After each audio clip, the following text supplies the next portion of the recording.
Coming up on NT Daily News, the Denton City Council must come up with solutions to help a neighborhood that won't have access to water. Plus, UNT is planning on buying a few business properties that are privately owned. Find out how they're doing it. And see how the homeless population in Denton is managing to keep themselves warm as cold weather grips the entire country. From the Mayborn School of Journalism at the University of North Texas, this is NT Daily News.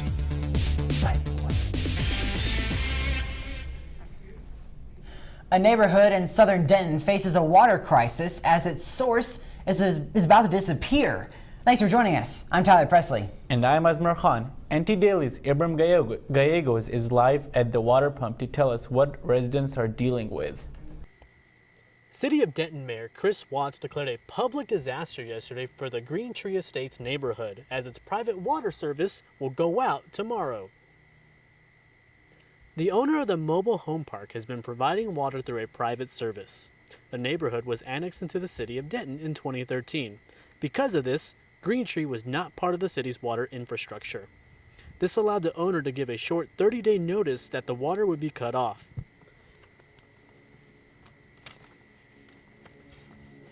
Denton contacted the Texas Commission on Environmental Quality and the Public Utility Commission of Texas, who both determined that he had the authority to give short notice. Residents did not see this coming. Yo nunca pensé que iba a pasar esto.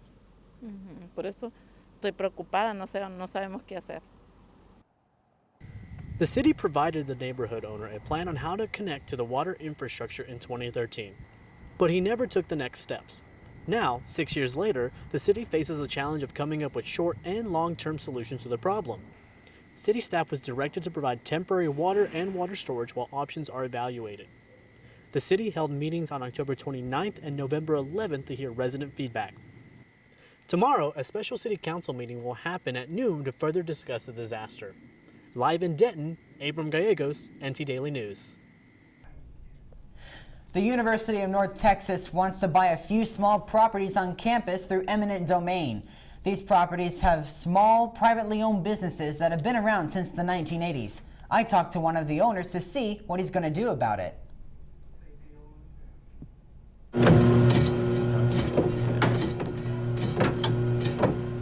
There are a few small businesses on the south end of UNT's campus. One of them is New York Subhub.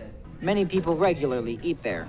But that could change, as UNT wants to acquire the land it sits on through eminent domain. My mind was racing in all sorts of directions. You know, what am I going to do? What's everyone else going to do? You know, how can they do this? I mean, our business has been here for over 40 years. The land UNT wants is not only where New York Subhub is, but also 4 other privately owned businesses: Naranja Cafe, Oriental Express, Campus Bookstore, and Eagle Car Wash. UNT offered New York Subhub $700,000. They offered the Campus Bookstore a little more, and the Car Wash and Oriental Express a little less. But all of them said no. None of us want to sell. That's the thing, is we've been here for so long, and we've been successful here for so long that we don't feel like we should be forced to sell. So that's what we're trying to do. We're trying to fight what's going on. I asked UNT what they wanted to do with the land, but they refused to comment since they were still working on negotiations. This is not the first time UNT has used eminent domain to buy land. This building back behind me used to be an IHOP. They closed their doors back in February. Even though he asked to not be on camera, attorney Don White told me the legal process of how an eminent domain case works. You file your lawsuit, but you don't do anything in the courthouse. You have this administrative stage where the special commissioners handle everything. And then they issue their award, the money gets put into the registry of the court that the condemnation suit was filed in, and then if either side is unhappy with the amount, they appeal. And that's when the court takes it over just like a regular lawsuit at that point. Eminent domain cases can take a few months to a year or more. There's not an expiration on their initial offer. So, you know, here it is this is just another box to check off to them. But from the second I wake up to the moment I go to bed, and, you know, even when I sleep, I'm thinking about this.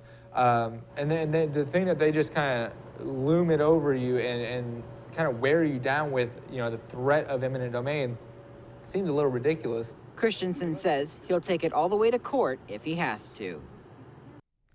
New York SubHub posts updates on its Facebook page. To stay up to date, visit www.facebook.com/New York SubHub.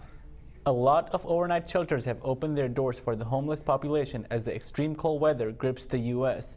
I talked to one of the shelters in Denton who extended their hours to accommodate the homeless population. Like many other overnight shelters, the Monsignor King Outreach Center not only opened its doors to the homeless population, but also extended their hours so the needy can have a warm place to stay. The shelter is open Monday, Tuesday, and Wednesday only from 6:30 p.m. to 8 a.m. But as the cold front grasped the Metroplex, the shelter decided to open its doors early on Wednesday at 2 p.m. to 10:30 a.m. The shelter has a cable TV, Wi-Fi, and also provides food for those staying overnight.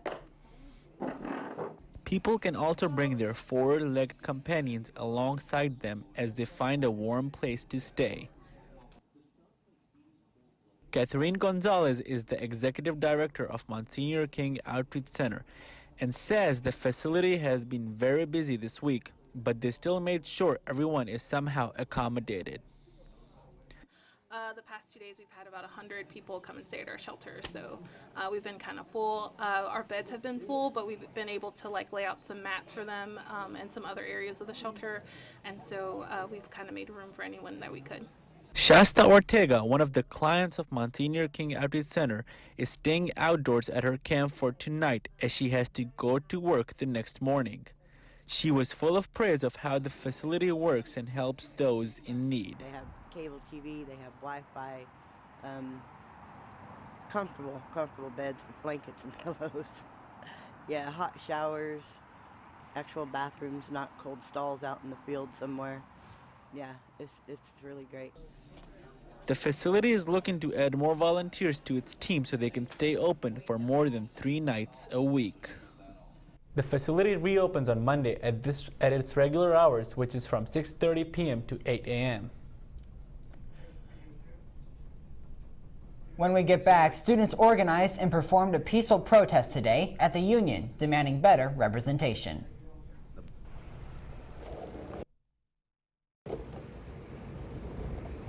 He was a skater boy. She said, "See you later, boy," when she hit me with her car and killed me. As a licensed driver, it's your responsibility to share the road with people who may be on the sidewalk, on the bike lanes, on the road itself, whether they're walking, skating, biking, hydroplaning, hydroflasking, hyperboarding, whatever. It's important to give people 3 to 6 feet of clearance room on either side, so we're all a little bit safer. It's your responsibility to share the road.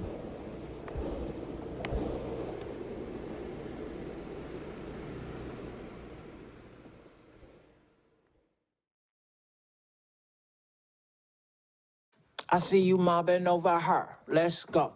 Let's mob. Let's crawl. Let's crawl. Let's crawl. Hey, yo, we mobbing. Come on, girl. Let's crawl. Hey, yo, let's crawl. Hey, yo, let's crawl. Hey, let's crawl. Hey, yo, let's crawl. UNT Student Government Association and the Black Student Union organized a peaceful sit-in to raise awareness on the student proposals to better represent the the diversity within the campus. NT Daily's Oscar Suarez was there for the details.